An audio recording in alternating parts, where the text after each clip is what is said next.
DJ Jemison from Crossway Church.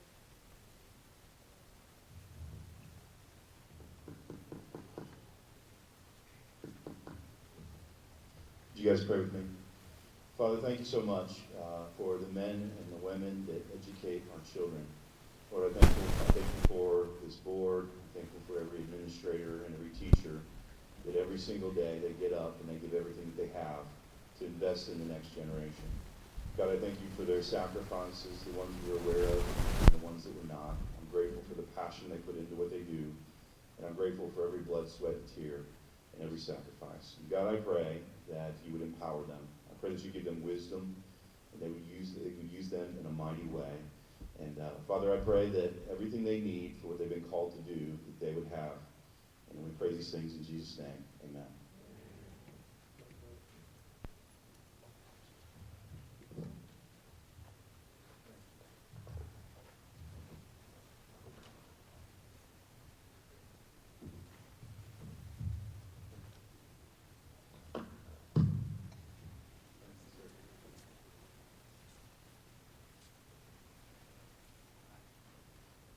Is there a motion to adopt the agenda?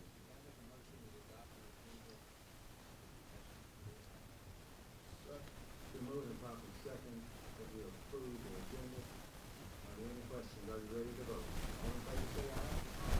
Opposed, like sign. Motion so carried. Mr. Secretary.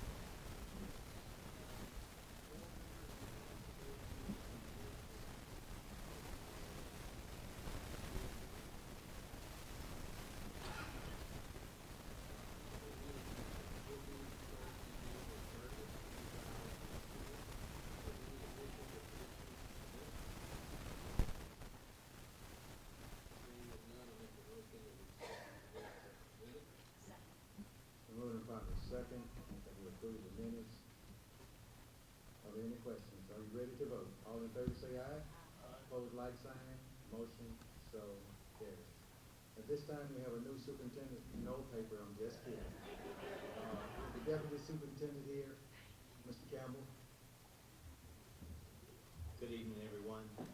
Mr. Shealy hates that he has to miss this meeting, especially this meeting, because this is probably the best meeting that we have out of the 12 that we have each year. I always look forward to the February meeting and the fun that we have, and you'll see that in just a moment. The board members can take notice that there is a proclamation from the governor for this month in honoring school board members. I will not read all the whereas and so forth, but you do have a copy of that. Several things I do want to talk about before we start calling on some of you to present. Some of the things that happened this month. The superintendent had the opportunity to talk about the good things going on in Vicksburg to several different panels, to the Mississippi Economic Development Council, at a conference called PREPS, where he led one of the data sessions, and at the recent school board meeting, the annual conference there, where we had 2 sessions and had about 150 people in each one of our sessions that attended to hear the great things that are going on. We've recently had several tours, and as most of you know, the first Tuesday of every month we have a tour. Well, because of so much interest, we've had several additional tours, and we had a group from Nashville, from Quitman County, and I believe tomorrow Madison County is coming. And not only are they bringing teachers, which is what we normally see, community members and teachers come and see the things that are going on in all of our schools, they're also bringing students to see some of the things going on in our schools. And recently, Ford, we are Ford UGL community. They sent some people to see what's going on. They usually have a yearly retreat, and we had that recently along with Energy and Workforce Engagement Council, and had a great meeting there.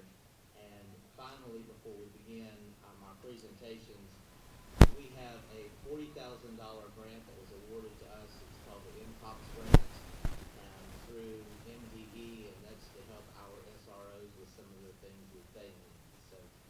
just a few things. There's probably about 8 or 10 additional things on this sheet that I don't want to talk about because I want our kids to get up and present.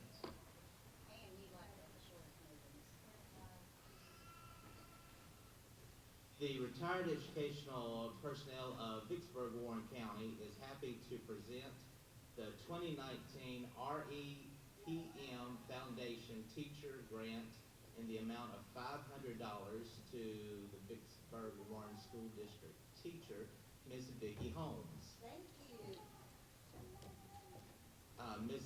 Holmes teaches art at Warren Junior High, and she will use the grant in her classroom for student enrichment. Let's give her a round of applause.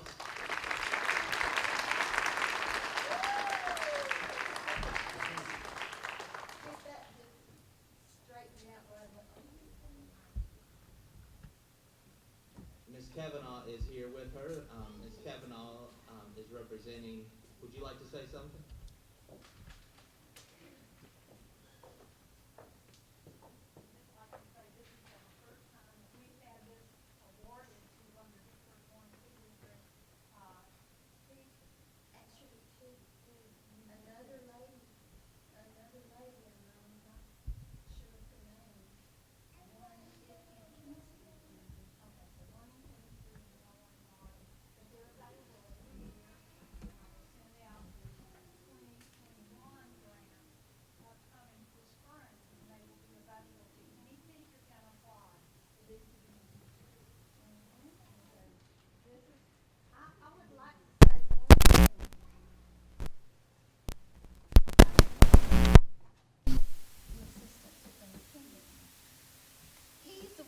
Started this. I'm not going to take credit for this. He used me and abused me and got all kind of murals from me. And this is not the only one. Since Dr. Stevenson's been there, he's continued this effort. And so this is to motivate and to give incentive to the students for better character and better behavior. Wanting to give the incentive of learning to everybody, and also the parents, grandparents, and so on throughout the community. We enjoyed it so much, and I'm having the art club help me, and these are all the pictures from it. It's great. I've got so many kids working with me now. So thank you so much. Thank you so much.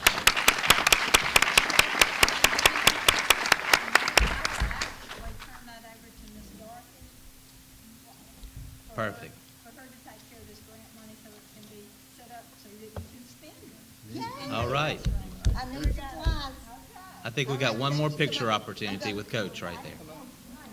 I'm just trying to help out.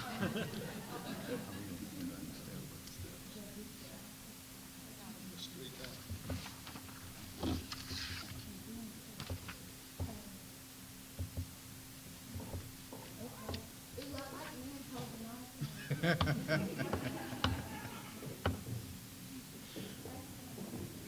Our first presentation tonight is from the Academy of Innovation, and I believe Ryan Nelson is going to present.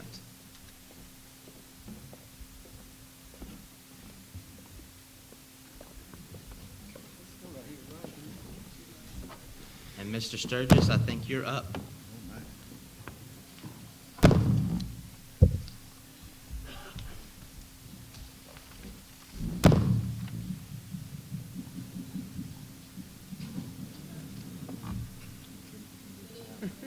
Good evening.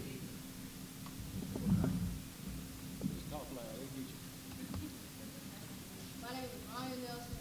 I'm so happy to be here to speak to you about another amazing story about the Academy of Innovation. I am an 8th grader, and this is my second, but unfortunately my last year in the Academy of Innovation. There are many extraordinary qualities I could tell you about the Academy, but the one I'm here to talk to you about is our Career Academy. Career Academy offers students an early glimpse into a student's selected profession.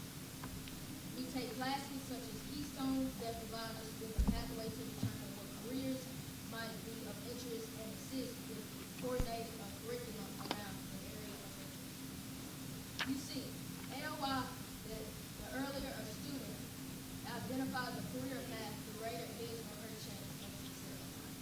As I transition to ninth grade, I will be a member of the Health and Human Services Academy. This academy is focused on areas such as medicine, law, and public safety, to name a few. Hopefully today you see me as a student, but later as an accomplished lawyer. This could be possible because of the tremendous work of our teachers and administrators.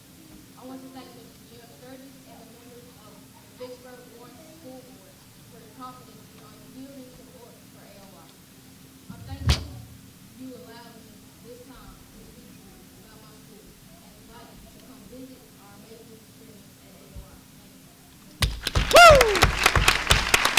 Thank you. Very articulate.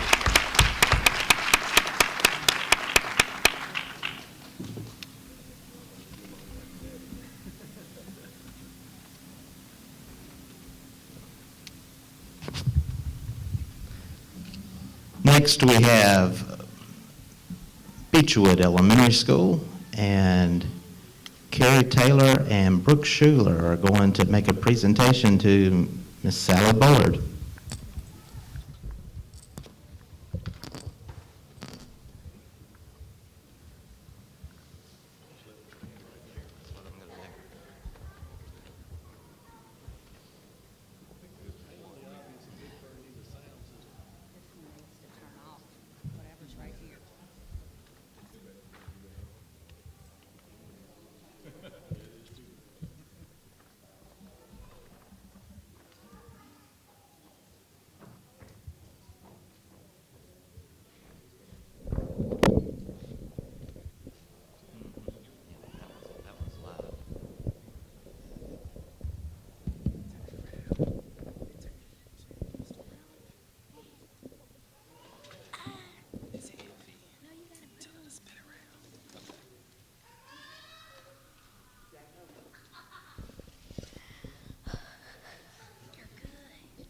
Greetings, Miss Bullard.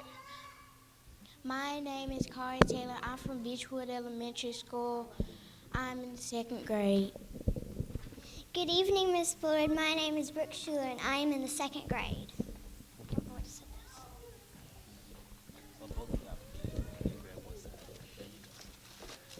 Oh, thank you. Thank you so much. Y'all are so sweet. Look how cute y'all are.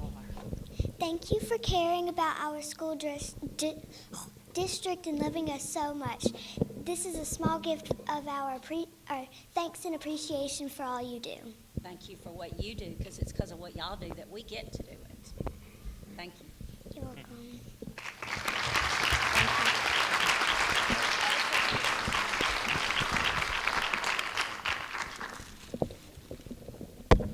Next, we have Bovina Elementary with a host of students.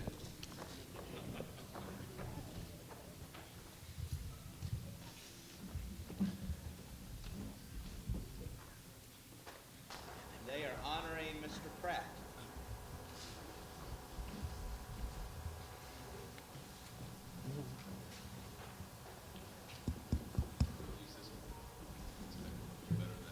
Okay, y'all want to hold this?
Wow, that's kind of loud, sorry.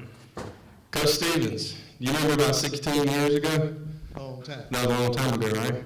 I started in this building. I'm not going to say when you started, but I started in this building 16 years ago, and you were here. And we always had to share a field together. I was coaching soccer, and he was coaching football. And sometimes he won out over me, but sometimes he let me win out over him on who got on the field. But I appreciate Coach. So, and we got two people that I think you know presenting you with some tokens of our appreciation.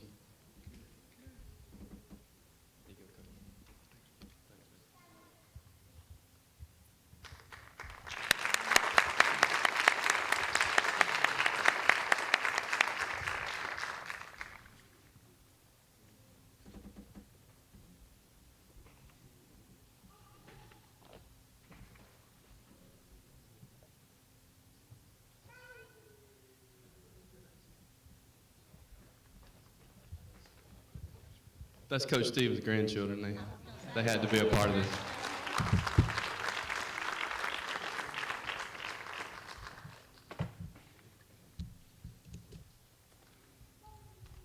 Redwood Elementary is next, honoring Kevin Slade.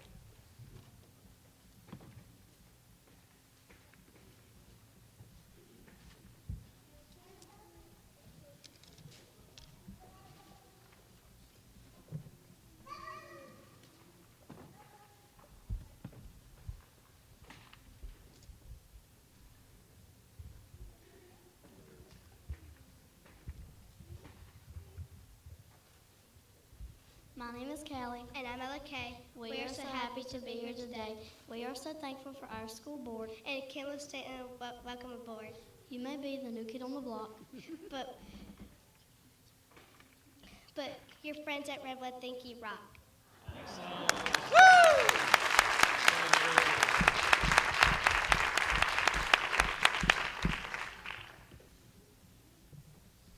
Next we have the CTE Center, Dr. James or Sally Buller.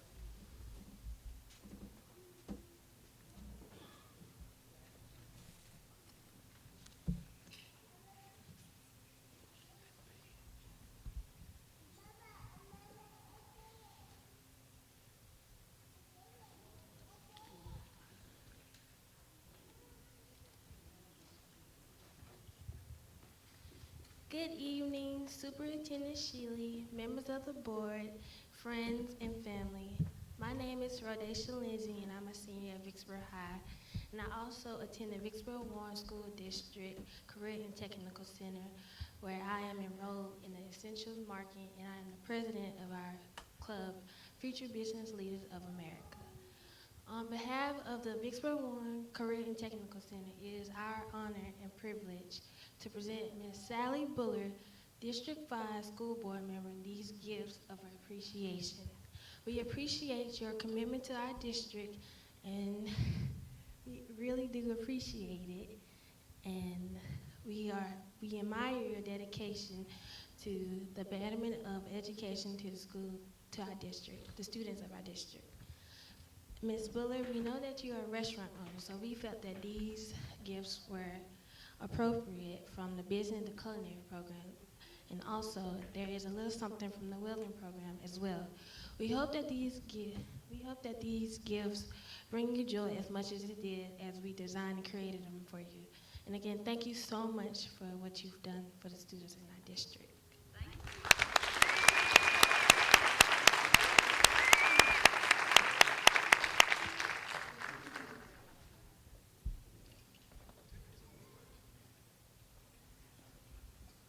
Dana Road Elementary is coming to present to Mr. Sturgis.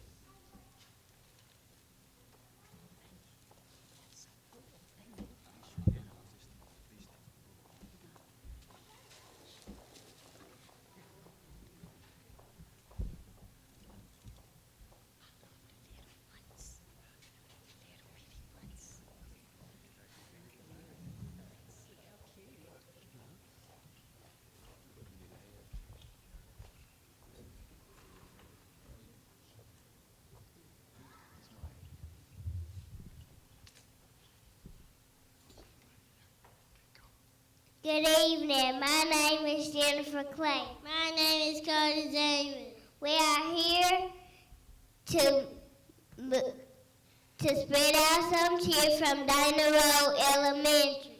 Mr. Sturgis, we appreciate you. You're doing a good job.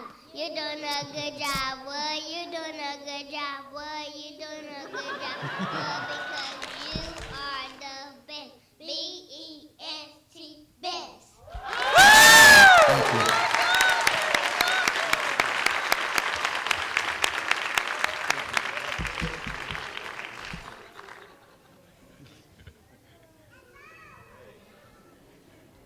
Y'all need to come to every meeting and tell us what a good job. Next we have River City Early High School, honoring Mr. Brian Pratt.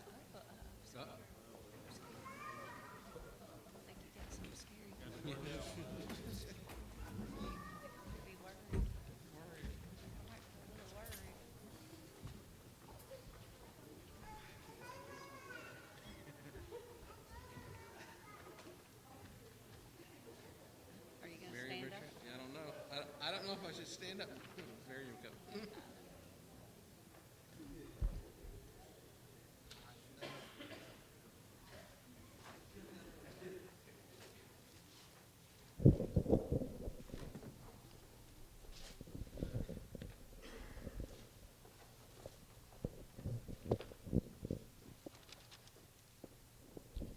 All right. Hey, everyone. My name's Action Jackson, and I'm from RCEC. All right, come over here, Mr. Brian, because it's time to pump you up. All right. River City knows that you plan to spend your spring getting healthier, and we want to support you. You have always supported us, and we want to appreciate it. Thank you. Thank you. So, where's the gift basket?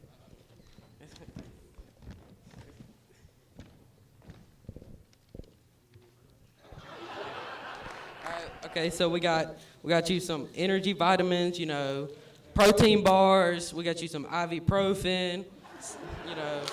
We got you a new shirt. Got you some new socks, and here we got you a coffee gift card because so you can stay energized.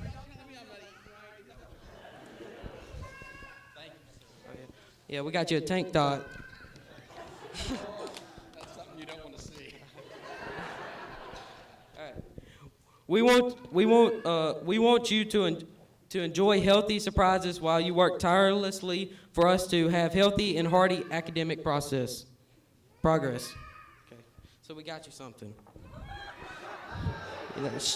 Show off them big muscles. All right.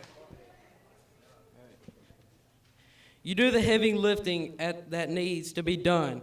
We at RCEC admire your strength and dedication to all of us. So I got something over here for you. So let's see if you can lift this. Ooh, look at the muscles. Yeah.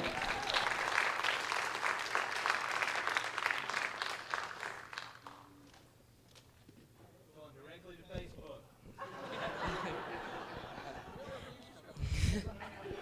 In closing, we think your strong dedication makes you our strong hero.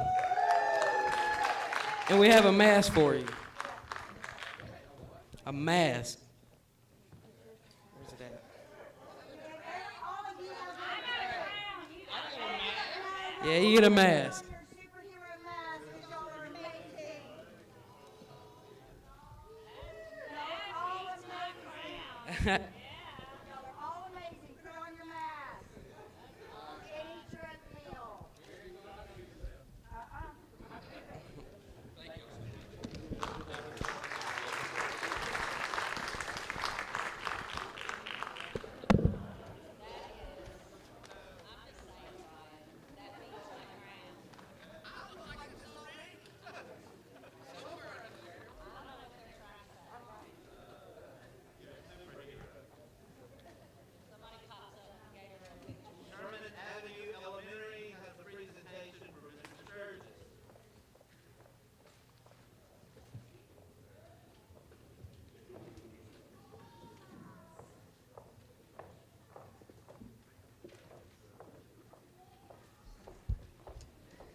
Good evening, everybody. I'm Tawanda Nichols, principal of Sherman Avenue Elementary, and on behalf of my staff and students, we would like to recognize and thank you, Mr. Sturgis, for the work that he does as president of Vicksburg Warren School District School Board. Mr. Sturgis, we compiled a few items to celebrate you. First, we have in this lovely bag a 6-can cooler bag because you're one cool dude. Second, we have a sponge because we recognize that in your position, you have to soak up a lot of information. Next, we have a paintbrush, just in case you need to brush up on a few loose ends. And a flashlight to help you shed light on some dark situations. And then masking tape to cover up things that cannot be shared. Okay? And a can of peanuts so you don't allow the people to drive you nuts.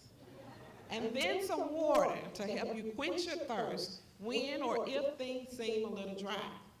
And the Sherman Avenue portfolio as a little something to remember us by. Thank you so much.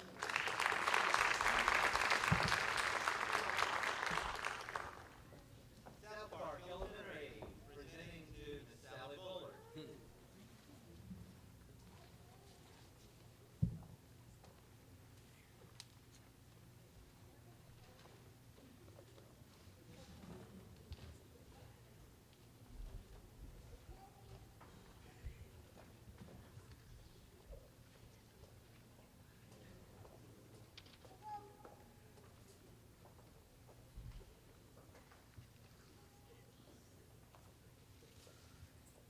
A school board plays an important role in keeping our local schools on track and setting policies that affect us and our schools.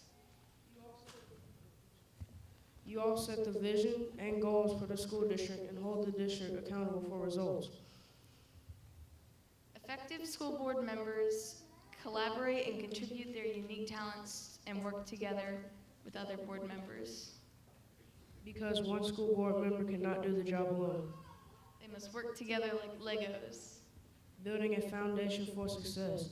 Thank you, Ms. Sally Bullard, for being a major building block in our educational process.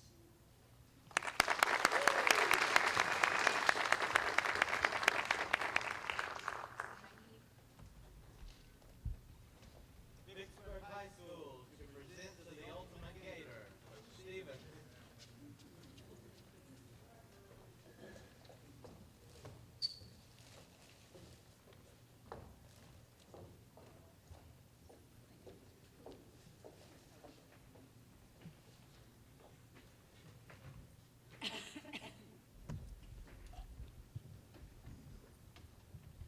Hello everyone, my name is Jamia Allen. I'm a senior at Vicksburg High School. The family of Vicksburg High would like to give a special thanks to Mrs. Stevens for all you do and consider to do for our school district and our school. Even when people seem to put us down, you are always there to tell them Gator Gator all the way, Gator Gator here to stay with a smile, and we do appreciate everything you do. It's two of us. Good evening. My name is Aria Reynolds. I am a senior at Vicksburg High School also. I would like to take the time out to thank all of the board members of the school district, but most importantly, from our principal and from me as a student, I would like to thank Coach Stevens for all that you do. We thank, for Coach Stevens, we thank you for everything that you do and are continuing to do, not only for our school, but for our school district, but from every student that steps into Vicksburg High School. Considering the fact that we both won't be here next year, we will most definitely be on the sidelines cheering on our soon-to-be alma mater. Thank you for all that you do.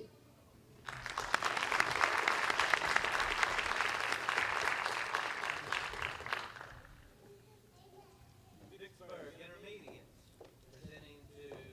Kimball Slate.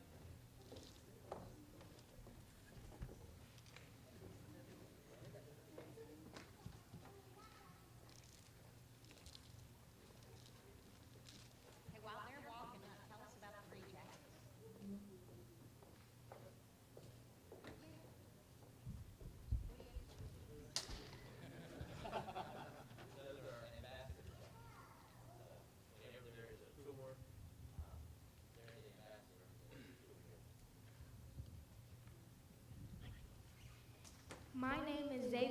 Tyndale. I'm in the 6th grade. I attend Vicksburg Intermediate School.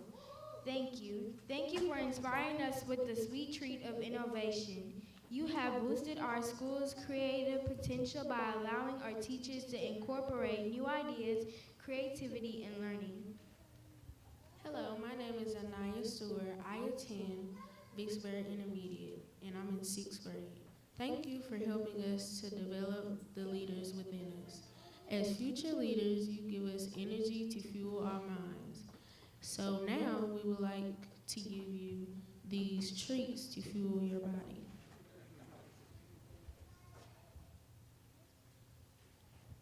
Good evening, everybody. My name is Kadeja Buchanan, and I attend Vicksburg Intermediate School. I'm a 6th grader. Thank you for the sweet treats of innovation and leadership. These attributes have helped us to grow as a school district.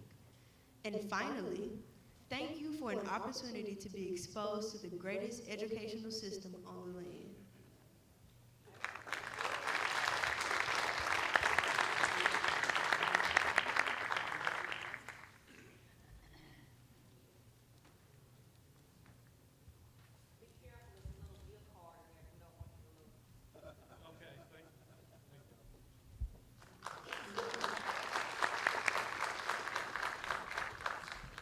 Next, we have Vicksburg Junior High School presenting to Mr. Sturgis.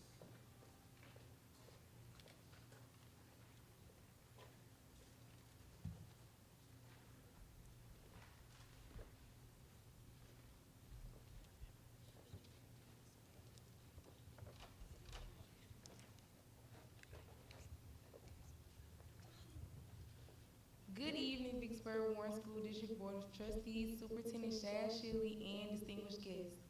My name is Khalil London, and I'm an 8th grade student at the Vicksburg Junior High School. I would like to take this time to honor Mr. James Sturgis Jr. Mr. Sturgis comes from a family of dedicated educators that have strong roots in the Vicksburg community. Mr. Sturgis has served on the Vicksburg Warren School District Board of Trustees since 2015 and has been an outspoken advocate for expanding student opportunities, quality teaching, and increasing community involvement for every student in the Warren County. Evidenced by some of the historical and courageous decisions that this board has made the last few years, I now have the opportunity to receive the best education of any student in the state of Mississippi. On behalf of the students, faculty, and staff of the Vicksburg Junior High School, we would like to present a small token of our appreciation and tell you publicly that the Vicksburg Junior High School appreciates the sacrifice and dedication from Mr. Sturgis and every other member of the Vicksburg Warren School District Board of Trustees.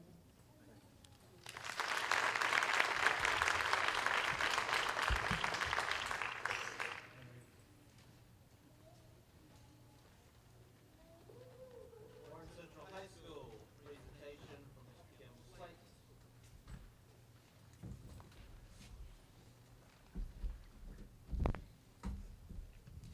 Mr. Slayton, on behalf of Warren Central High School, faculty, staff, and students, we want to say thank you. Board members, we want to say thank you as well for all that you do. We have a short video here that our communication arts and business students made, so hopefully the audio and all will play.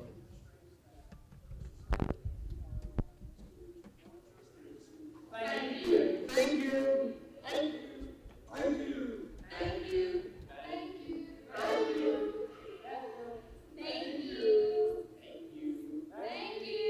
Thank you. Good job. Thank you.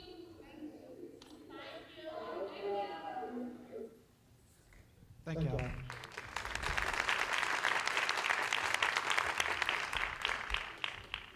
Warren Central Intermediate to present to Mr. Brian Pratt.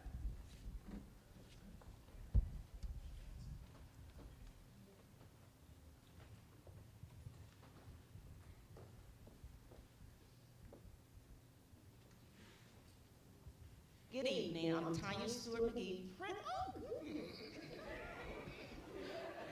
Principal of Warren Central Intermediate.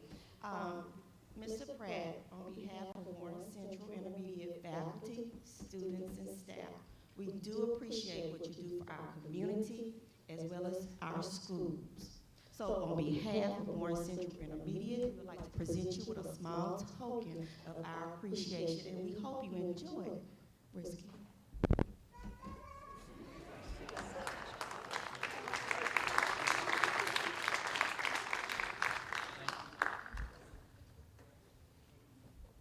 Warren Central Junior High, presenting to Coach Alonzo Stevens.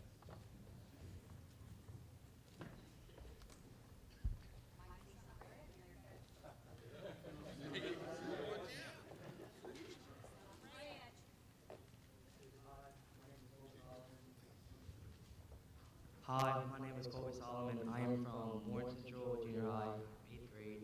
On behalf of the students, faculty, and staff of Warren Central Junior High, we would like to extend a special thank you to the board member Alonzo Stevenson. Coach Stevenson has begun an educational career in 1975 as a defensive coordinator for Vicksburg Junior High School, and then later he left the Vicksburg Warren School District for a short period of time, and then later moved to Warren Vicksburg High School, where he began the powerlifting program in 1978. Although he left the Vicksburg Warren School District for a short period of time, he remained dedicated to the working in the educational field, now serving as a 7th year as a board member coach. Stevenson has helped to make the school district and Vicksburg community a better place.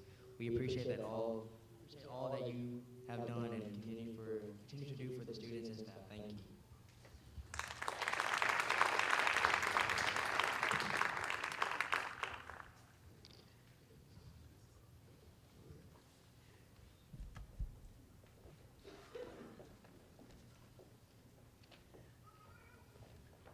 We have Warrenton Elementary, presenting to Miss Sally Bullard.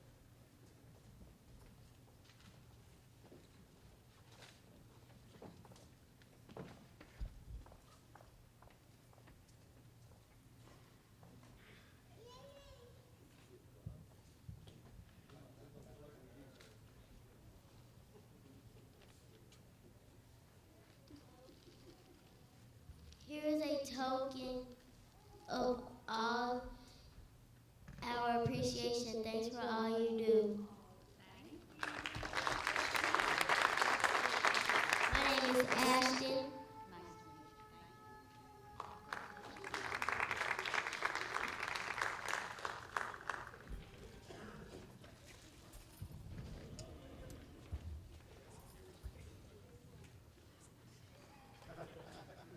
That wraps up all the schools, but I do have a small token of appreciation for each of you from the central office family.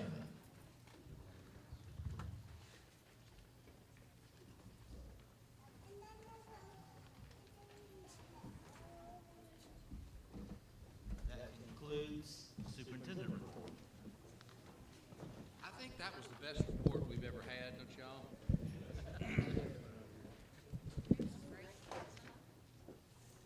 Thank you so much. And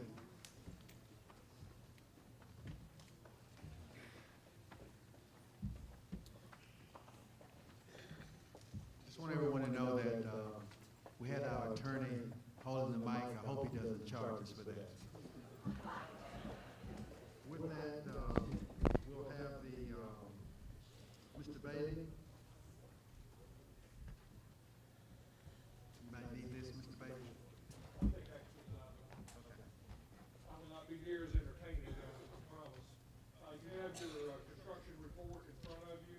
I hope everyone can find that copy of the monthly report. Vicksburg High School is the first one, and obviously we're enjoying this space, the improvements that were made here with the chairs and the ceilings and the lights. As you know, the addition, just back behind us here, is scheduled to be complete at spring break. So when students come back, it is still our full intention that we'll be able to take over those spaces and occupy that part of the building. So I hope we're gonna have a tour after this meeting to be able to show the school board what's going on there and let you see what's happening. I will tell you that the city finished their water line like today, and hopefully be hooking that up tomorrow to the school, which will allow us to make the transition that we need to make. So I want to say a personal thanks to everyone in the city for getting that done. That was a team effort. furniture will be delivered into that building. Most of the furniture on Thursday of spring break. There'll be some items that will come later, but students will be able to learn in that space when they come back. The athletic phase one, as you know, has been substantially complete, and a reminder that the track surface will not go down until bleacher work is done on the phase two athletics. So they still got a few punch list items to do. Athletic phase two here at Vicksburg High School with Paul Jackson and Son, as you know, was halted because of the water line issue. They're working on the softball field house as we speak. The plumbing is in. They're setting foundations for that building. So they're doing everything that they can. Once the water line is complete and that site dries out, they'll be able to reoccupy that site and hopefully make up some of the lost time that they had due to the water line. So they're doing everything that they can. At Warren Central, if you didn't buy, the framing for the new concessions and toilet building is up. All of the framings there, they should be putting on sheathing and roofing here in the next week. They've staked out some of the ninth grade building that's going adjacent to the visitor locker rooms. So they're making progress as fast as they can, and they are on schedule. All of the work is scheduled to happen there. We'll still plan to be there this come August when football starts. The big project at Warren Central High School, where's Eric? I stood in your line this afternoon to see the chaos that goes on there, and I think it's a testament to every one of the schools. And those of you that have already started construction understand that this is an awkward time that we're going through. It's a transition, and the only way we can get things done is through some of the pain that y'all are having to go through. Y'all do an amazing job, and I know it occurs here every day at Vicksburg High School as well, to keep kids moving, buses moving, cars moving, and contractors spending, almost $80 million of the district's money to make improvements to the school. So that project is going very good. They set all the bar joists for the main addition out front. The roof work is continuing, and they're continuing to work on the loop road when the rain is finally stopped here for a couple of days. Academy of Innovation continues to amaze us. They're working every second they can. I know you can go by there. The steel frame is up on really 2/3 of the building, the gymnasium and cafeteria building, and the easternmost classroom building. So they'll be setting a roof here within the next couple of weeks on the classroom building, allowing them to continue to make progress. So everything's going on very well there. The Beechwood renovation project, we'll talk to you about a couple of credits here in a minute when we get down to some action items. That project has gone fine. We're getting close to completion here within the next couple of weeks. At Warren Central High School baseball field, we expedited the lighting project there as a part of phase two to get ready for baseball season. Those lights are hooked up and they're working. So thanks to all of those who made that happen in a quick time frame. At Dana Road, Sherman Avenue, the re-roof projects, the material is there. They're going to start tearing off the roofing surface and putting down roofs. So you'll be seeing a lot of progress take place on them. The junior high projects, they have, as you know, you've awarded those projects. They mobilized, the construction trailers are there, and they've been working on submittals. You should be seeing a lot of progress start on those as well in the next couple of weeks. Bovine and South Park, two of the principals that are suffering through some of the stresses of those construction projects.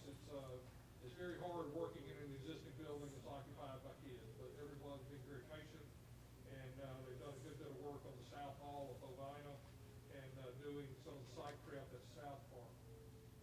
As you know, we finished several of the re-roofing projects, the parking lot at Beechwood, and the turf on the phase one projects. Projects that had just been in design that I'm fixing to talk to you about some awards is Beaumar Elementary and phase two of Beechwood. I'll have action items on those in a second. The last two projects in the entire district is Warrenton and Redwood. Those are completing design. They will receive bids April the 21st. And with that, I will tell you that every project in the entire district is currently under budget. Now, some have been over and some have been under, but I have to compliment Shakita. She does an amazing job of balancing all of your funds and making sure the money's there when people need to be paid.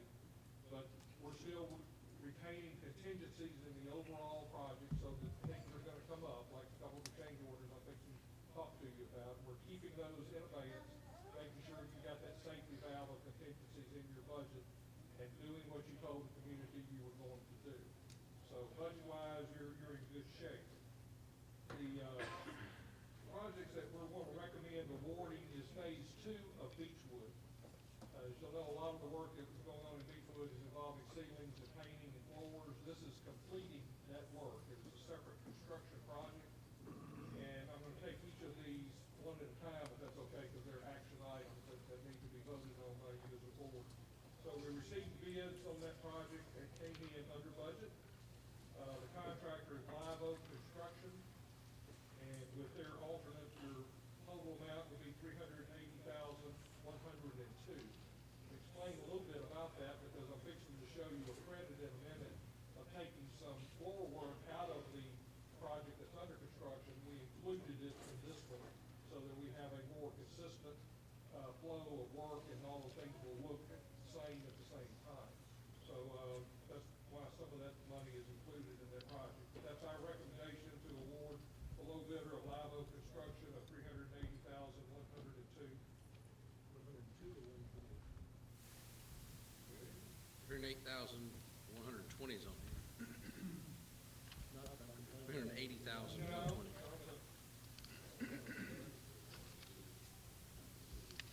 380.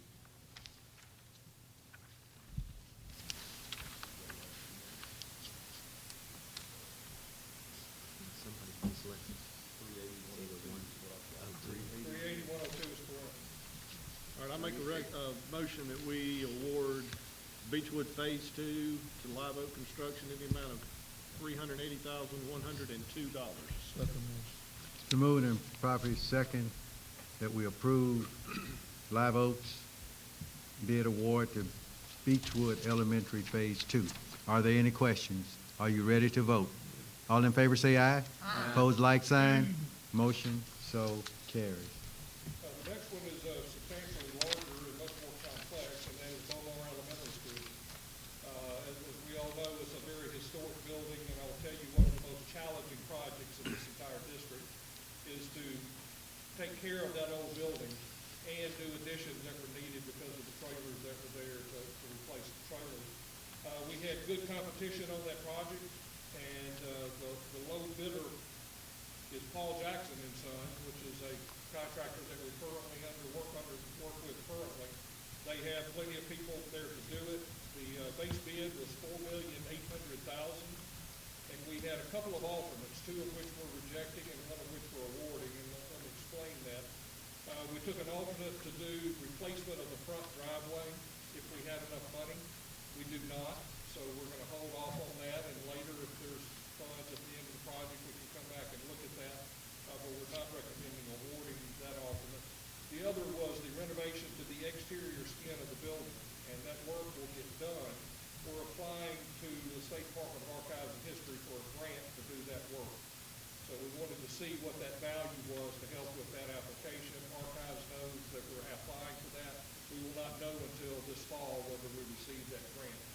So the safety valve, if something fell off, we'd have to come back and do that work, but it's not being recommended. The one that we are recommending is alternate 3, and that is the renovation of all of the steel windows in that building. As you know, again, that's historic, and Archives is requiring us to keep those windows, and they're in terrible shape, but they're essential that they be done now before we repair the interior of the plaster of the building. So we're recommending award to Paul Jackson and Sons in the amount of $5,144,000. Again, it is right at our budget and keeps us overall in the district within budget. And that was probably the one we were most nervous about in the entire bid process. It came in very good, very competitive. Did we make that bid for $4.8 million base bid with alternate number 3 and $344,000 for the total that Gary just mentioned? $5,144,000. Mr. Bailey, on the so Beaumont will receive a complete renovation out of the $5 million. Oh, it's a major renovation. And addition, right? And the addition, right? Addition, okay. Classrooms and removing the library in this addition and Right. taking the existing library to make 2 classrooms. We'll replace all of the trailers. And it'll make it ADA and all that kind of thing, right? Yeah. Make a motion, we accept the bid for Paul Jackson for $4,800,000 with alternate number 3 of $344,000. Is it 4,144,000? 4,000,008. 4,000,008. 4.8, Oh, I and then missed it. 344,000. Okay. There's a- Okay. Yeah, a Yes, total you of were correct. 5.144. Okay, that's why I have the 5.144. Okay, thank you. I second the motion. It's been moved and properly second that we approve Paul Jackson and Sons for Bomar. Are there any questions? Are you ready to vote? All in favor say aye. Aye. Opposed, like sign. Motion so carries. Okay, we have a couple of items that are construction change directives, and only because they're over $15,000, as we discussed, we wanted to bring them to you for discussion. Asking you to approve construction change directive at Beechwood number 3 and 4, which is a credit of $40,190.46 together. And then continuing that discussion, we're also adding some sidewalks at Beechwood that were not in the original project to connect the building back to the new parking lot. So that'll clean up access to that building. Those together are all under budget, so it's a net credit to you. We're not adding any money, we're all adding some work, it's crediting some work. And that had to do with the floors that I discussed earlier. So it's two separate motions. One is approving CCD 3 and 4 for a credit of $40,190.46. The other will be a conference second. I'll make a motion that we approve CCD 003 and 004, totaling a credit of $40,190.46. It's been moved and properly second. Are you ready to vote? All in favor say aye. Aye. Opposed, like sign. Motion so carried. The next item is the addition of the sidewalks. We're asking you to approve it as a not-to-exceed price. We think this price will come down slightly, but in the interest of timing, we're wanting to go ahead and get it approved. So it would be a change directive not to exceed $33,401.5 to add sidewalks to be. Okay, I'll make that motion also that we accept change directive to Beechwood for additional sidewalks in the amount of $33,401.50. It's been moved and properly second. Are there any questions? Are you ready to vote? All in favor say aye. Opposed, like sign. Motion is approved. Okay, there was one item that was added to your packet, that was a change order here for Vicksburg High School. I want to explain it. As you know, you've got asbestos in many parts of your building. The person who manages asbestos for the district missed some of the asbestos in this building. And it has to be taken care of. This building. This building, Vicksburg High School. What we're recommending is we approve it as a change order. Again, it's within your total district contingencies. And that keeps building contingencies in the project, because we've got a long way to go here on this project. So we don't want to spend all of those contingencies yet. So this is to take out some asbestos tile that was not identified by the asbestos consultant and put in new tile in its place. There's a change order of $108,669. Question. With the two buildings being built at the same time almost, has it been done at Vicksburg Junior High? That's a good question. We haven't got to that point yet. Mark, I don't know if you remember. I'm going to have to check on that, Coach, to see. I think there's only asbestos one layer at Vicksburg Junior High. Here, it had been covered up by another layer of tile, and you can't add a third layer to it, so we had to take it out here. If there's only asbestos, like at Beaumont, we can put tile over that, which is the cheaper thing to do. So this is the worst case scenario, and I'll be talking to you later with council about that asbestos consultant. Okay, If there's any ramifications. Well, maybe you're about to answer my question, Mr. Bailey, because I was going to ask, he or she was responsible for looking for asbestos, am I correct? Yes. And we paid them to do that. And were they supposed to go over that part of the building? Or Supposed to touch everything in the building and identify any areas that had asbestos-containing materials in them and make a recommendation for what to do with it. and they did not do it, They missed that portion. but we paid them. We paid them what they've done so So far. how big of an area is this? And 45,000 square feet. Oh, that's just a corner of the building, okay. I won't comment on our concern about that. Okay, thank you. We have the same concerns you do. Gary, this keeps it still under budget? Yes, sir. District-wise, we're under budget, and it leaves contingency still in this building, because we still have a lot of things to touch in this building, and it's just our safety matter. All right, I make a recommendation or a motion that we accept or approve the change order for Thrash Construction in the amount, $108,669. Been moved and properly second that we approve the change order with further discussions later. You didn't mind if I add that, did you, Kimball? Not a bit. Thank you. Are you ready to vote? All in favor say aye. Aye. Opposed, like sign. Motion so carries. Any other questions on any of the projects? No. On the Vicksburg, water line, are we, I know we're all wet everywhere, regardless of the water that we're spraying everywhere. Are they gonna be able to grab a gear and kind of get back on schedule? On the athletics? Yeah. Believe me, they want to be working more than anybody else.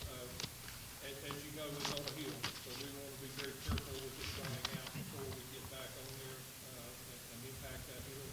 So we're being very cautious, but they're ready to go to work. Believe me, the testing lab is out there on a regular basis. As soon as it gets dry enough, they will be working and try to make up time. The obvious question is, how is that going to impact the start of football here at Vicksburg High School? I can tell you, we're watching it month by month. We can't tell you anything until we get started with construction. Right, I got you. All the materials have been ordered, and they should be sitting there ready to go. It's just the delay of getting in and doing the process. Thank you. Anything else? I can take 1 minute of privilege. I want to thank Mark Pepper. Mark, y'all don't see him very often. You see Jason a lot. Mark is here probably 3 days a week on your schools and is in the dirtiest of the projects every single day, and works with these contractors to make sure they're on task, and works with your staff on a daily basis, especially with Bill, to keep them informed and to know what's going on. It is an extremely complex project, and I tell you, things have gone very well so far. We've got a long way to go, but we appreciate everything y'all do. Thank you. Thank you. Yes. Thank you, Mr. Bailey. This time we'll have our financial report. Ms. Burke.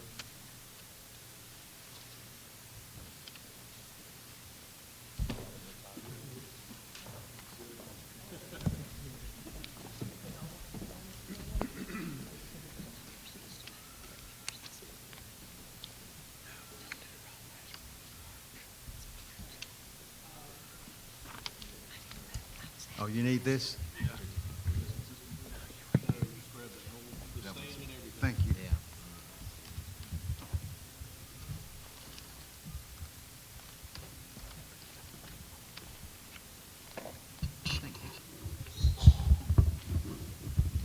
Okay. Good evening. Good evening.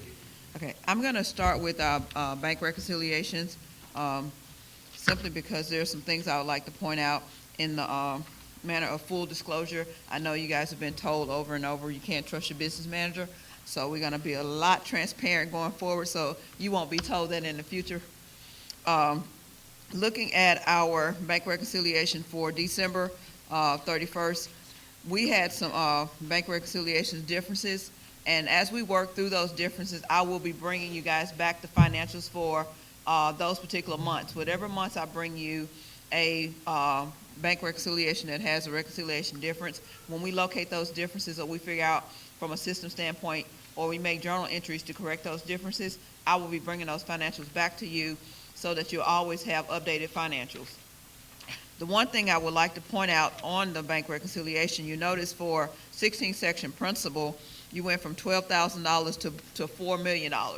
What happened in that case, we had moved it over to a CD to get more interest, and got to a point where our CD matured and the interest on the CDs were less than what we was holding in our bank account. So we asked them to transfer it back to our bank account so we can continuously get the most value for our money as far as interest. So now that money has moved back to our account. And I think total interest we made on the CD was like $60,000.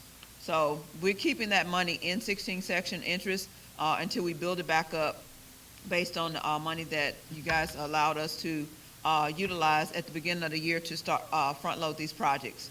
So just as an FYI. Moving on to, you'll see, like I said, you'll see your statements of revenues and expenditures for December.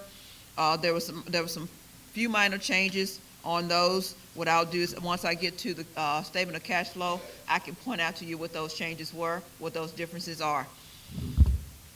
Okay. Also, you also have your statement of fund balance that shows you any changes in the fund balance. But again, I want to make sure that I put those documents in front of you anytime we make any type of adjustments to our financials for a previous month. Okay. Go back to, okay. The statement of cash flow, last month I presented to you December as an estimate because we were still working on our reconciliations. This month you'll see January presented as an estimate until we get those recons done. Then I'll present January as actuals.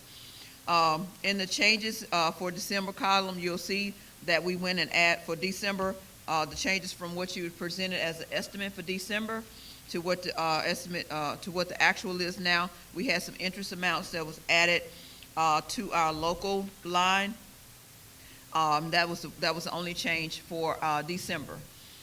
And moving on down December, we had an increase in some dues and fees in our accounts payable line, and we added that amount in to get us a new actual total ending balance for December of $11,505,000. Moving on to January, like I said, we're starting January with $11,505,000, and we're projecting projecting an ending balance of $13 million simply because this is the month we got a larger part of our Avalorm this month. So that's why you see the increase from December to January. We're still within our 12% revenue range that we set for ourselves, which is $7.6 million. That $7.6 million will allow us at any given point in time, whether we're in our high months or low months, to meet our operational and payroll personnel needs. Currently, with the $13 million, we're well over that 12% mark, which means we have $5.6 million of cash in the bank above what we've set as our cap. Okay. Moving on, casino revenue.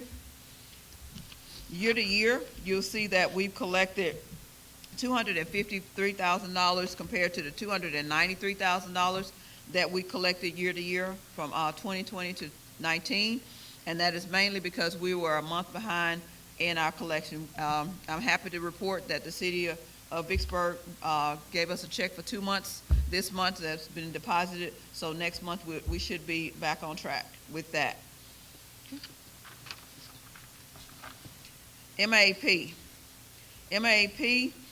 Month over month, we're right at $2.4 million, but when you look at it year over year, we're about $300,000 difference in where we were last year, and that's mainly because of our allocation for the year.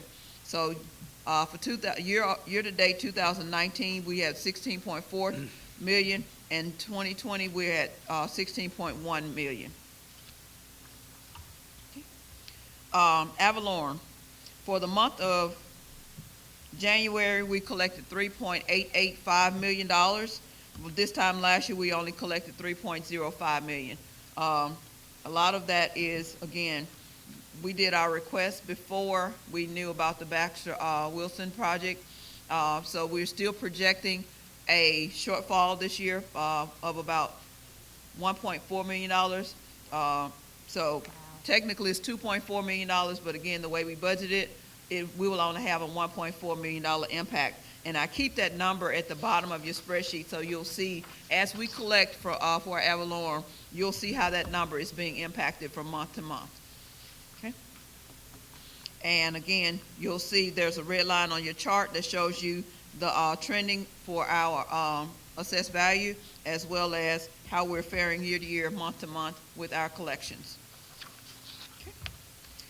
For the month of January, right now, for our district maintenance, again, we're showing a fund balance of current cash in the bank of $13.168 million. And total district, we're showing 115.26 as far as our cash balance. And that is driven mainly because of the construction projects and the draws that we have to fund those projects. I am happy to say that we're fully funded with all of our projects. We've sold all of our bonds for the $83 million. We have done COPS, and we've closed on the 3 mills. So all the funding that we've gone out for our projects, we've got the money in the bank, and we are actively working to get projects funded. Any questions? I have a question. Yes, ma'am. When you're talking about with ad valorem, since we lost the Baxter Wilson project, are you looking that potentially with like the big truck stop that opened up at Flowers and a couple of other kind of new bigger things coming in, is there potential that there can be that bounce coming back to us? I'm hopeful. As a matter of fact, I said earlier today going to lunch, I saw a new hotel going up. I was like, so that shows me there's promise. Well, and if the outlet mall really does anything, then that should be Yes. an income as well. I am very hopeful. And yeah, like I said, I'm very hopeful. One other thing, if you guys would just bear with me for 1 minute. I know fixed assets is later in the program or as far as your agenda, but fixed assets is one of those things that people don't really take to heart as much as I do and we do. My department would really like to recognize 4 areas that walked away, that actually had 100% audit. They did an audit of their assets, and they walked away with a letter stating that they had 100% of their assets found, accounted for, and documented.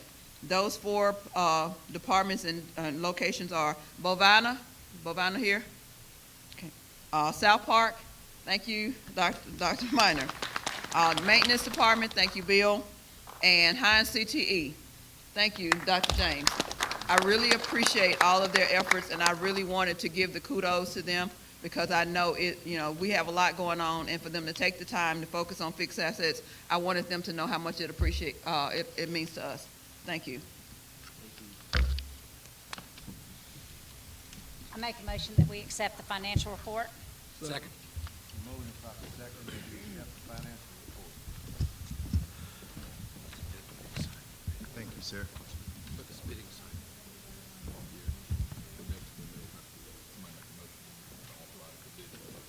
Ms. Burks, do you not have the permission for the bid, or are you gonna do something? Oh, okay. I make a motion that we authorize the current bid schedule for next budget year cycle for the depository, for security, uniforms and mats, pest control, trash, pickup, and propane. Second. Been moved and properly second that we give Ms. Burks and her team permission to bid for the next budget cycle. Are you ready to vote? All in favor say aye. Aye. Opposed, like sign. Motion is approved. This time, before we go to the proposed consent agenda, I'd like to thank, and I'm hoping I'm shooting from the hip, but I hope the guys up here and the lady up here, we want to thank Vicksburg High for allowing us to be here. It really looks nice in here, and we thank you very much, Gary, for turning us around, and the Kelly Green looks really well. At this time, are there any items to be pulled from the proposed consent agenda? I-1. Yes, sir. I-1. I-1. Are there any other items to be pulled from the proposed consent agenda? H7 and 8.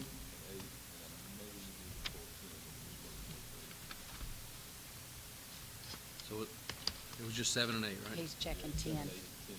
7, 8, and 10. H. I don't know my alphabet. H. 7, 8, and 10. Okay. Junior mic's on. Do we have any other items besides I-1, H7, 8, and 10? No other. Is there a motion? I make a motion that we approve the presented consent agenda with the omission of H7, 8, 10, and I-1. Second the motion. It's been moved and properly second. Are there any questions? Are you ready to vote? All in favor say aye. Aye. Opposed, like sign. Motion so carries.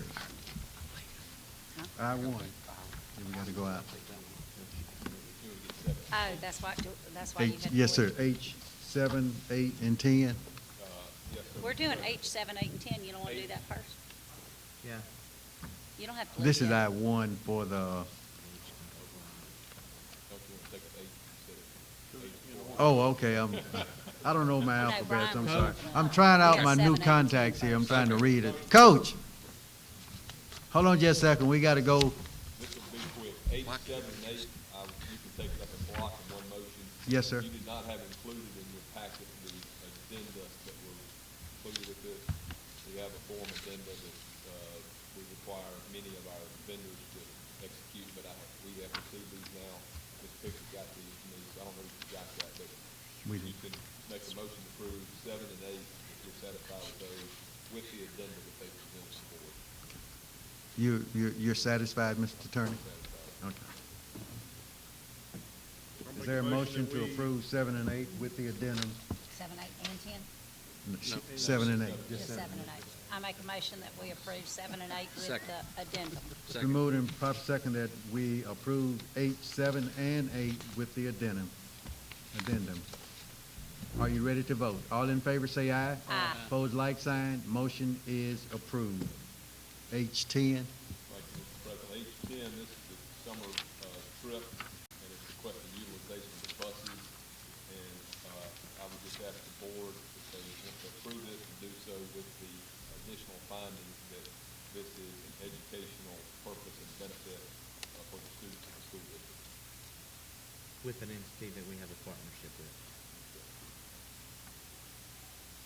I make a motion that we accept H10 with the understanding this has educational purpose with the entity that we have a relationship with. It's been moved and proper second that we approve H10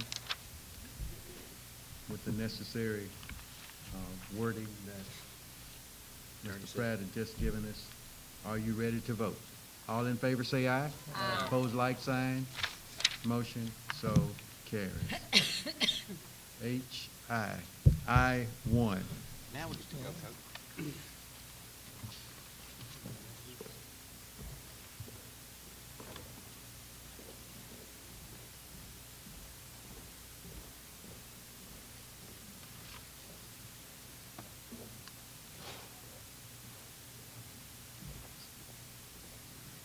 What is the pleasure of the board for I1? Everybody doesn't know why they had to leave, Jim. You might want to tell them. Oh, okay. We didn't like him, so we decided to let him We're go. kicking them out the club. No, under I1 it is because of this is the personnel recommendation and they have family, so they cannot vote on it. So this is why Brian and Coach Stevens left. So at this time, is there a motion? I make a motion that we approve I-1. Second. It's been moved and properly second. Are there any questions? Are you ready to vote? All in favor say aye. Aye. Opposed, like sign. Motion so carries. Okay. Let's go get them.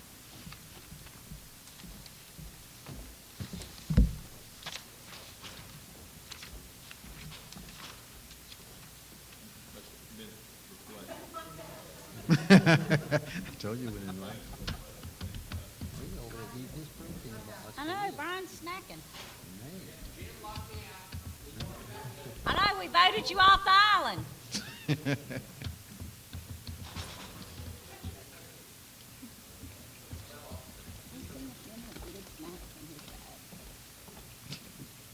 Coach is missing. I got you. Okay, we'll go on with K, 16th section. Is there any discussion on it? I didn't think it was. It's, they're not due yet. Mr. President, I'll give you one brief update. Yes, sir. I've been working with Mr. Sanford on the Bolina School project, and, thanks for this, there was some issues where MDOT may have been involved, but that's been resolved, so we'll move forward as the board had previously decided. That's all I'm going to say. Okay. Thank you.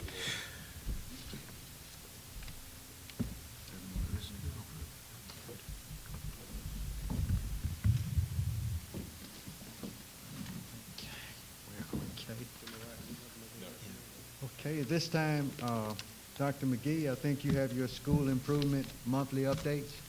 Yes, sir.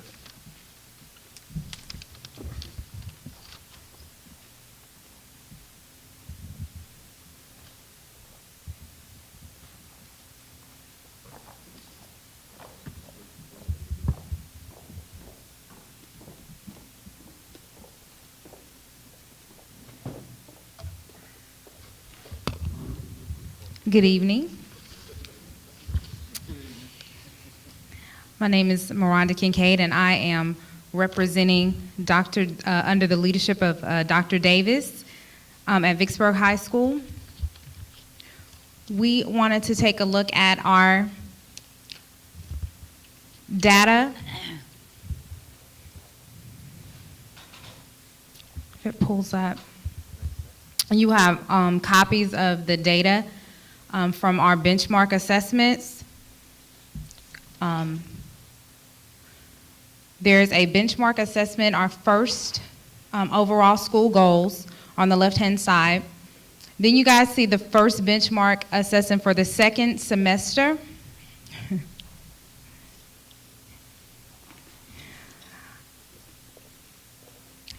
In reading, the proficiency, 45% growth for all, 70 growth of the bottom 25 is 100. You see the results for math, 35, 61, and 90. And then for science, because science only calculates proficiency. If you look at the bottom left-hand corner for the second benchmark assessment, you will not see ELA in science. Those benchmark assessments are not scheduled to be given until March 3rd through the 6th. We are well aware of the slight drop for math for the 21% as it relates to proficiency.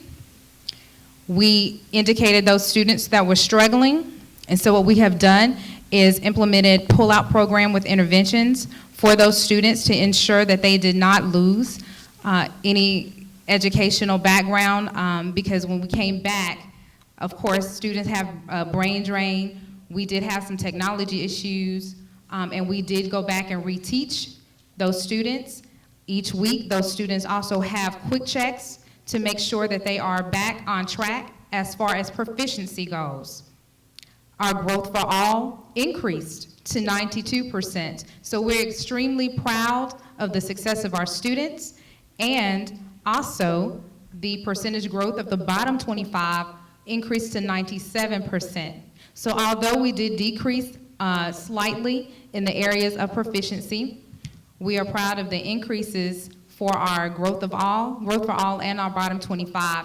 And we are addressing those issues before. We're being very proactive in making sure that we have sustainable services for those students, and they are in science, ELA, and the areas of math, as well as history. So like I said, every week we do vary our assessments through ELS and EDMS and teacher-created assessments. And we are teaching for student learning. And we're making sure that everything is tailored to their deficits.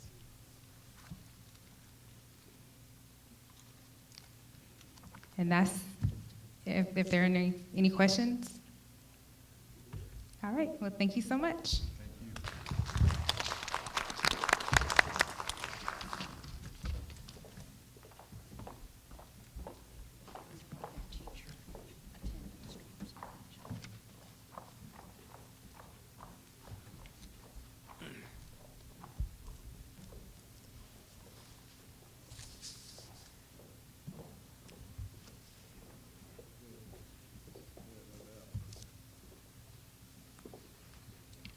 Good evening, everyone. Good evening. I'm Sharon Williams, the principal at Vicksburg Intermediate School. We don't have any new data as far as information on the benchmark, so I'm going to go to the second page. On the second page, we have these categories that each month we have to look at. If you go from January to February, our enrollment stayed the same, absolutely no change. Our student ADA increased slightly. Percentage of our students with 2 or more absences decreased by half, and we're really proud of that. And trying to make it where school is fun, entertaining, and rigorous as well. As well as doing other things such as when we notice our students are being out, instead of waiting to do the typical 5-day being out, 10-day being out, and 12th-day being out, we've started making sure that we're contacting parents when students are not at school, and we're also looking past the 12 days of being out. So we think that has helped us in that category. The next category is teacher attendance, and I am very proud of what we do at Vicksburg Intermediate. Our teachers and our faculty and staff, they come to school, sometimes even when they're sick, which is not a good thing, but that shows their dedication. And the last is the number of discipline referrals.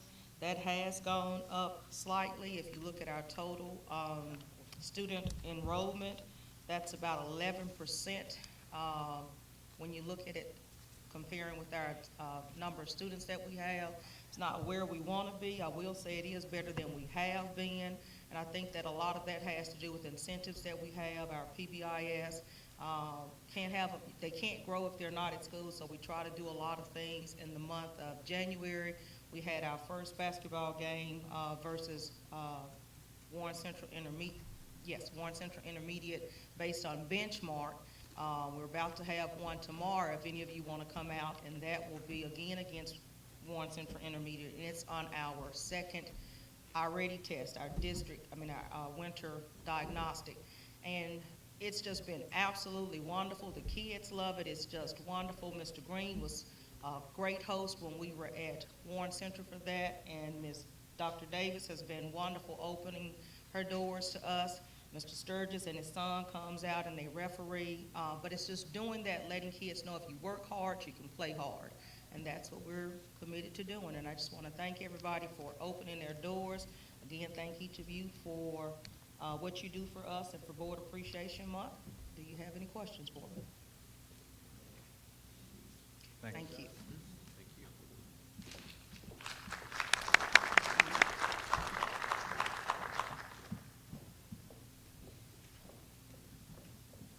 We're going to win tomorrow. Y'all need to come out and get out.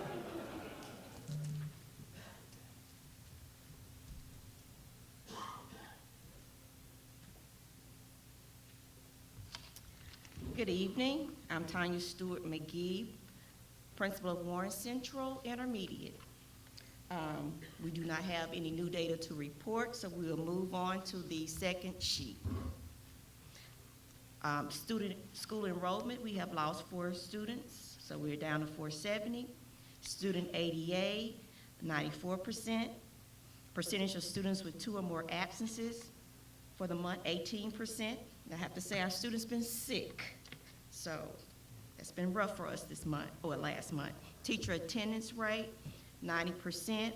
And I have to give a shout out to ABM. Raise your hand. He sanitized our building last week, so our teachers are able to come to school this week. So our attendance was great this week, so I'd like to say thank you to ABM that worked for us because we have been really sick in our building. The number of discipline referrals, 55. It did go up from December, but we are putting in place some PBIS celebrations, and it's looking better this month. Thank you. Any questions? Thank you.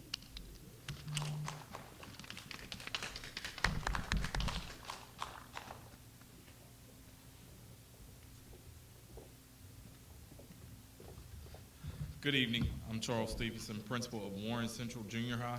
We do not have any new data for this month. But for the month of February, our student enrollment dropped from 673 to 668. Our actual student ADA this month was 91.7%, which normally stays about the same. Our percent of students with 2 or more absences for the month dropped to 8%, and one of the things that we started doing was contacting the parents, having them to come in and they have to meet with one of the administrators. Teacher attendance rate increased just a little bit to 92%. We've already put incentives in place to try to get our teachers there, because if they are not there, our students cannot learn. And the number of discipline referrals dropped to 58. We were doing monthly PBIS, but one thing we've started to do, every other day we'll do about 5 awards, and then we do a big award at the end of each week. So that has helped us to drop tremendously.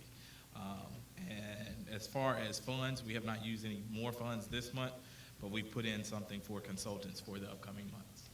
Any questions? Thank you.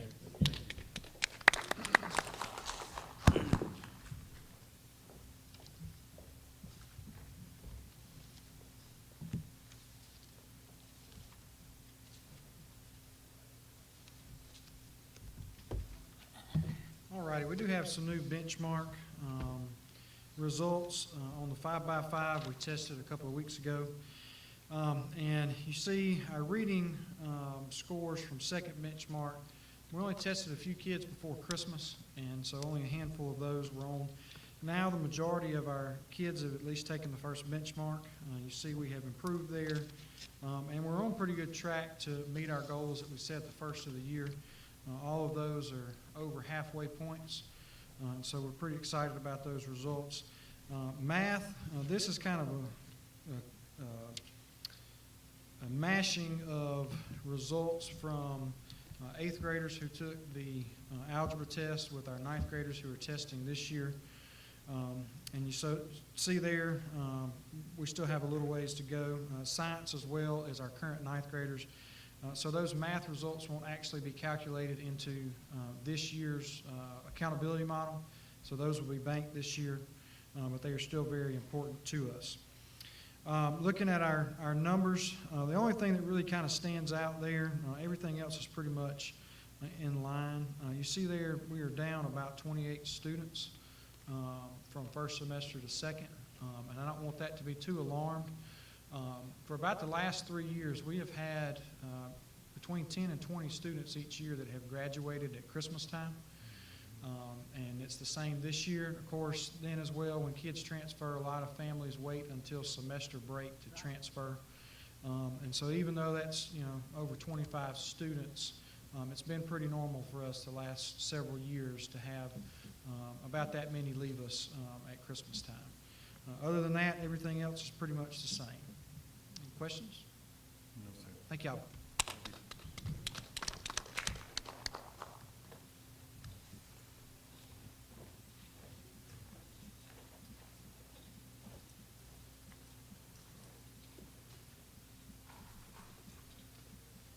Vicksburg Junior High School is the next school. We do not have new data for this month. For our monthly updates, our enrollment decreased by 1 student. Our student ADA dropped slightly to 91.27%. That is due to our early release day. We had a 70% attendance rate that day. Percent of students with 2 or more absences in the month of February is 30.3% students. That has been tracked due to illness.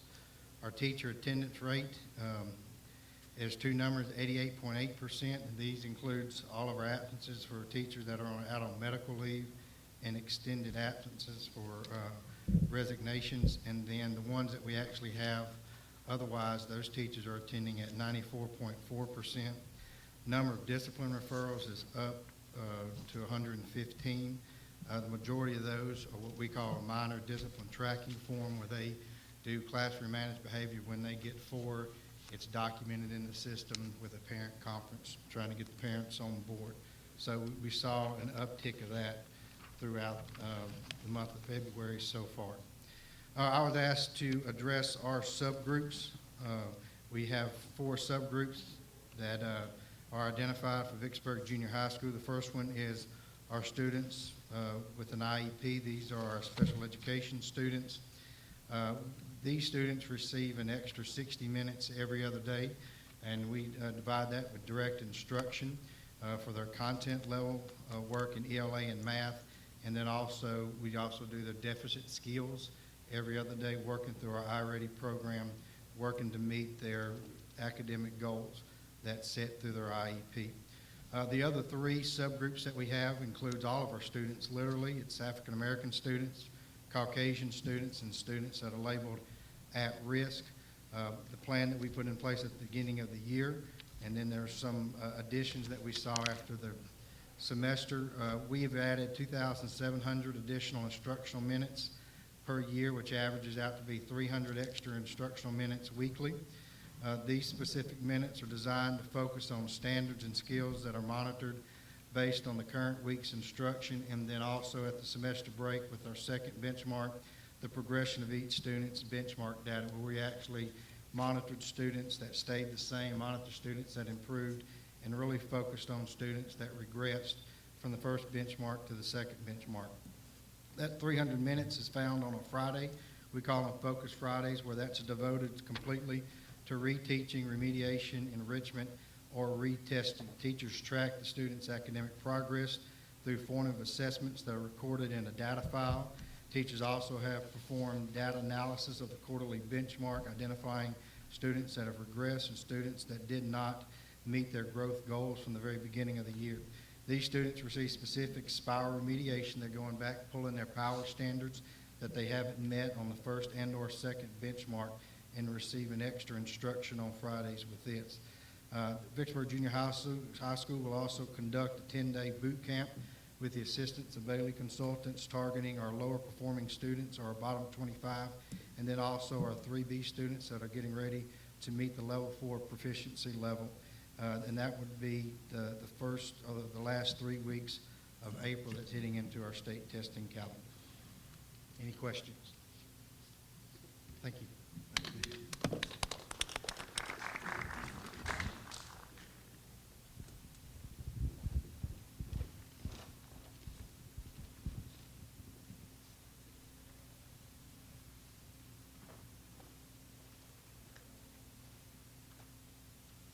Good evening, y'all. I'm David from Beechwood. I have the opportunity to come and speak to you tonight about the data of our children.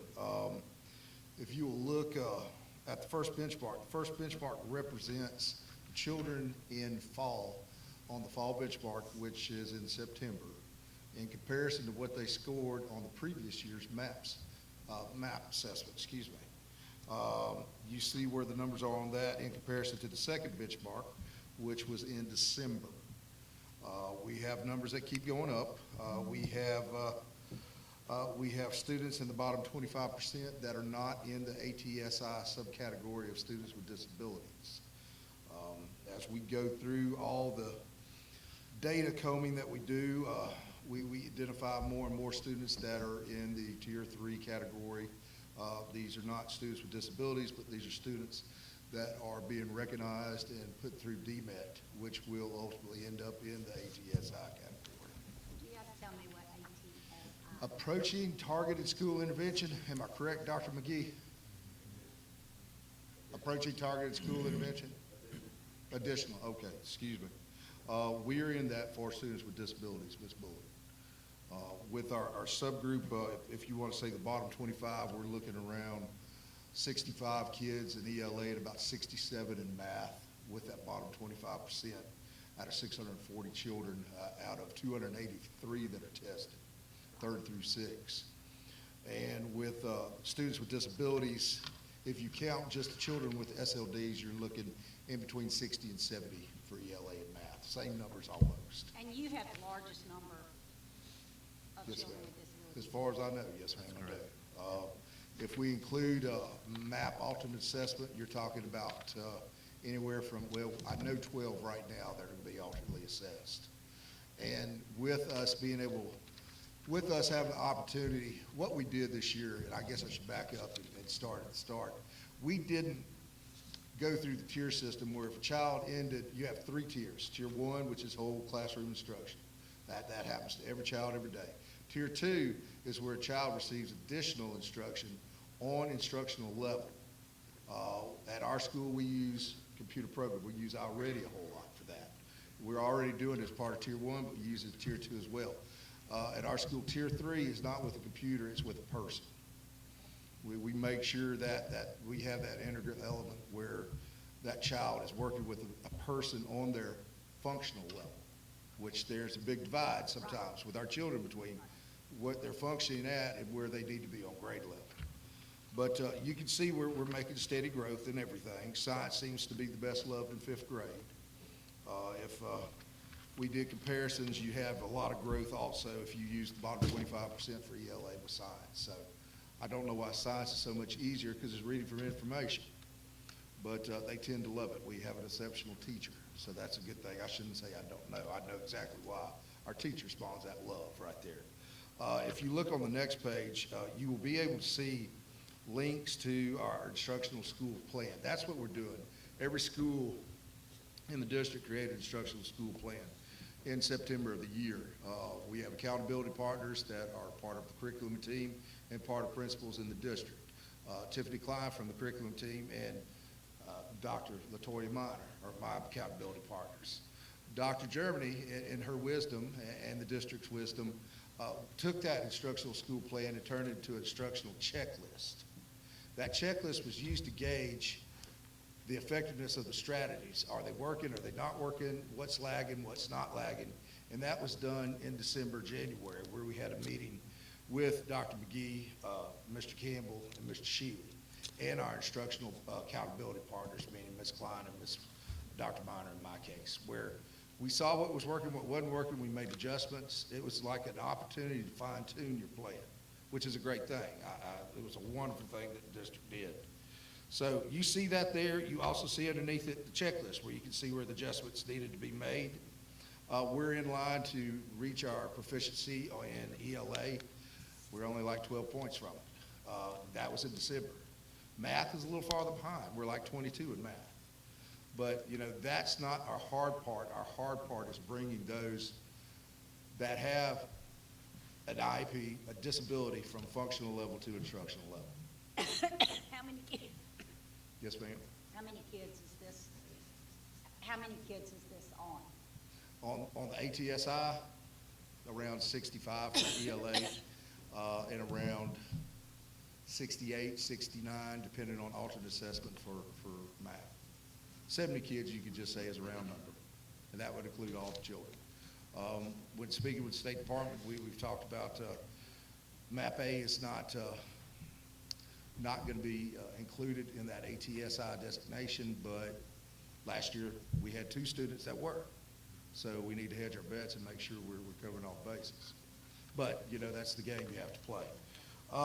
We're running around 640 kids pretty consistently. We dropped out, of course, in December, like Mr. Green was saying, where you have people wait until the semester end to leave. We've kept, you know, student attendance 95 or above. We have early ed in our school, which is 3-year-olds and 4-year-olds. Some of those kids are medically fragile. A lot of those kids are medically fragile. So attendance is hard for them at times. We do have pre-K in our school. Pre-K and parent size is not mandatory, so we don't come to school when we need to. Looking at our discipline is a very rare thing. We have a group of children that we are working with. We have etiquette classes. We have different coping mechanisms along with PBIS to help them do what they need to do. It is that those numbers represent about 20 kids out of the whole 640. So we're working with them. It's just that's important progress that I'm determined we're going to get them where we need to get them. We get kids from all over the district. We have zone transfers in our school. We have around 100 zone transfers out of that 640, excuse me. We were granted by ATSI around $58,000, $57,800. We're working on getting, I think it's important to put people with children, teachers with children instead of computer programs, so we're working on getting tutors to utilize that money, the funds with. The things we're doing to address the ATSI, the students with disabilities in general, is we're getting SPED teachers to operate and think like general ed teachers. We don't take children out for tutorial during wind time. That's what I need time. That's where we spiral skills. That's where, we try to make sure every child has what they need in small groups with teachers. We use activity teachers. We use interventionists. We use everybody in the world. This will be more and more prevalent if you ever want to come in the building as we work towards third grade gate, because everybody's going to be pitching in, including me. But we don't pull out during wind time. We make sure that we do that transition between functional level and instructional level. It's not fair to the child to be working on second grade reading level and tested on sixth grade reading level. But somehow we have to stretch them between where they are and where they need to be. And they usually line up in the middle somewhere, which is good because they're making a year's growth or more in a year's time. But of course it is not on grade level. But I have a wonderful group of teachers. I have a wonderful group of students. I have a wonderful group of parents. So I can't say enough good things about them. And I think I've said too much. I know you'll have questions when you look at this for next month. We are testing. We are having our next benchmark before we go into spring break, so that'll occur next week. So I will have data next time I come in front of you to compare. Thank y'all very much. This is Mr. Adams' first time to present, so if you remember the first time of the others, they were a lot longer. Yeah. David, I just had a light bulb that went off. And it's like every time that something comes up with these, every now and then something comes off. Okay, so he said in his student attendance that because he's got pre-K, that even though we don't get any funding from the state for having pre-K, that those numbers go against us in student attendance. Isn't that interesting? Okay. Because, yeah, those are the kids that, as a parent, you're like, well, you don't have to go to that. Right. Isn't that interesting? Okay, thank you. That's the dumbest thing I've ever heard. Yeah, but well, it's like when we talked about that if you have a permanent sub in your class, she counts as an absent teacher. Even though she is a qualified permanent sub in a class, she counts as an absent teacher. Like if the teacher's on maternity leave. Yes. We had one teacher on maternity leave. We have an art. My daughter was a permanent sub all last year, and she counted as an absent teacher the whole year in the classroom every day. I find that absurd. But I'm sorry. Go ahead. Good I evening. apologize. That's okay. I'm LaToya Minor, the principal of South Park Elementary. South Park is a newly identified TSI school because of our students with disabilities. We currently have about 27 students that have been identified in grades 4 through 6, and 37% of them need to become proficient in order for us to come out of school improvement. This is my first time presenting, so I have to give you all our first benchmark data and look at that growth. In reading, we had 18% proficient according to the first benchmark. Now we're up to 27%. In math, we had 37% proficient. We went down slightly to 34%. In science, the first benchmark, we were at 69% proficient. Now we're at 86% proficient. Growth of all of our students, the first benchmark, we were at 43% proficient. Showing growth. And now we're at 65% showing growth. Math, growth of all students, we started out with 57%. They were showing growth. We stayed the same, 57%. Growth of the bottom 25, our lowest performing students. In reading, we started out at 23%, showing growth. Now we're at 67%.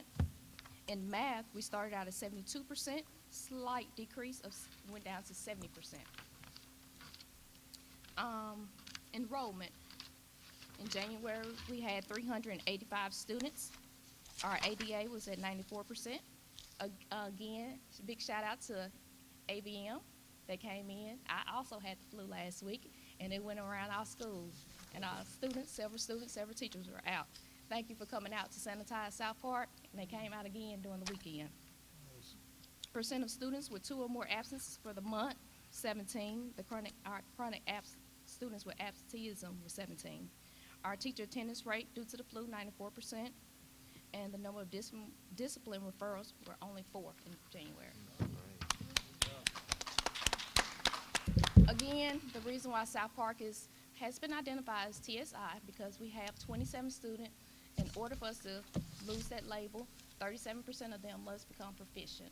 So we do have all our students taking ELA first thing in the morning, those students with IEPs, and they're anywhere from 3 to 4 adults in those classrooms to give them all the support that they need. And in math, our main focus will be teaching the students how to work with manipulatives that can be used for state testing for grades 3 through 6 in both subjects, and redirecting 6th graders on the proper way to use the calculator in math. Any questions? Thank you.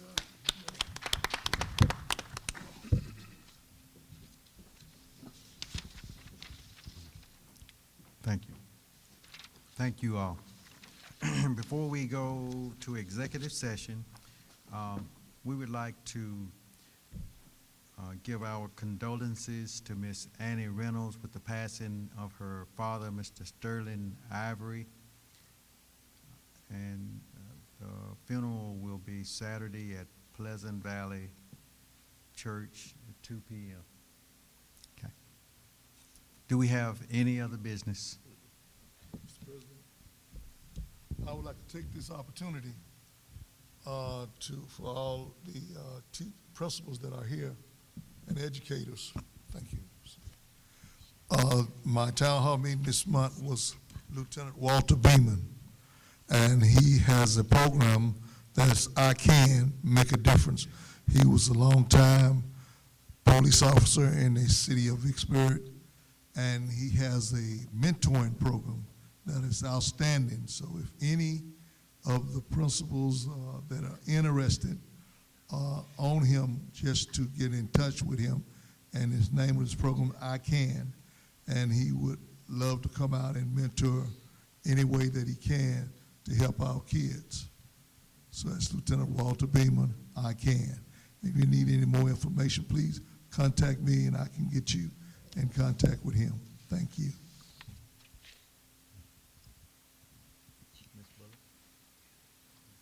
I make a motion that we go into into closed session to set the agenda for executive session. Been moved and properly second. Are you ready to vote? All in favor say aye. Opposed, like sign. Motion so carries. Now how do I send it to John?